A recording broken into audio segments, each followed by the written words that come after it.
ബഹുമാനപ്പെട്ട അധ്യക്ഷൻ, വേദിയിലിരിക്കുന്ന വിശിഷ്ട വ്യക്തികളെ, ഗുരുജനങ്ങളെ, സ്നേഹം നിറഞ്ഞ നാട്ടുകാരെ, എല്ലാവർക്കും എൻ്റെ വിനീതമായ നമസ്കാരം.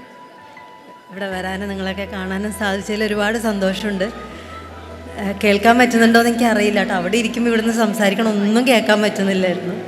കേൾക്കാൻ പറ്റുന്നുണ്ടോയെന്ന് അറിയില്ല. എന്തായാലും ഇങ്ങനൊരു ചടങ്ങിൽ ഇവിടെ പങ്കെടുക്കാൻ വരാൻ സാധിച്ചതിൽ വളരെ സന്തോഷം. ഈശ്വരനോട് നന്ദി പറയുന്നു. 10ാം ക്ലാസ്സിലും 12ാം ക്ലാസ്സിലൊക്കെ ഉയർന്ന മാർക്ക് വാങ്ങിച്ചിട്ടുള്ള കുട്ടികളെ അനുമോദിക്കുന്ന ഒരു ചടങ്ങിൽ അതിൻ്റെ ഭാഗമാവാൻ സാധിച്ചതിൽ വളരെ സന്തോഷം.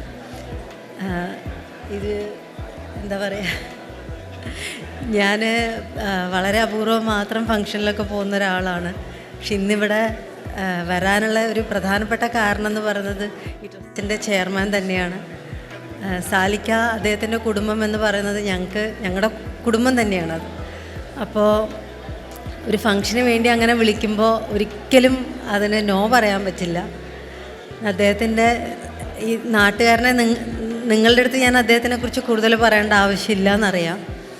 എങ്കിലും ഇനിയും അദ്ദേഹം ചെയ്യുന്ന ഒരുപാട് നല്ല നല്ല സമൂഹത്തിന് വേണ്ടി ചെയ്യുന്ന നല്ല നല്ല പ്രവൃത്തികളൊക്കെ കണ്ടിട്ടുണ്ട്, കേട്ടിട്ടുണ്ട്. കുറേയൊക്കെ ഞങ്ങൾ അനുഭവിച്ചിട്ട് അറിഞ്ഞിട്ടുണ്ട്, ഞാനും എൻ്റെ കുടുംബമൊക്കെ. ഇനിയും അതിനുള്ള കരുത്ത് ഈശ്വരൻ കൊടുക്കട്ടെ എന്ന് ഞാൻ ആത്മാർത്ഥമായിട്ട് ഇവിടെ നിന്ന് പ്രാർത്ഥിക്കുന്നു. ഒപ്പം നല്ല മാർക്കുകളൊക്കെ വാങ്ങിച്ചിട്ടുള്ള എല്ലാ മക്കൾക്കും ഇനിയും അവരവരുടെ ലക്ഷ്യത്തിലേക്ക് എത്തിച്ചേരാൻ സാധിക്കട്ടെ എന്ന് ഞാൻ ഈ അവസരത്തിൽ പ്രാർത്ഥിക്കുന്നു, ആശംസിക്കുന്നു. ഒരിക്കൽ കൂടി എല്ലാവരോടും നന്ദി പറഞ്ഞുകൊണ്ട് നിർത്തുന്നു. നന്ദി, നമസ്കാരം.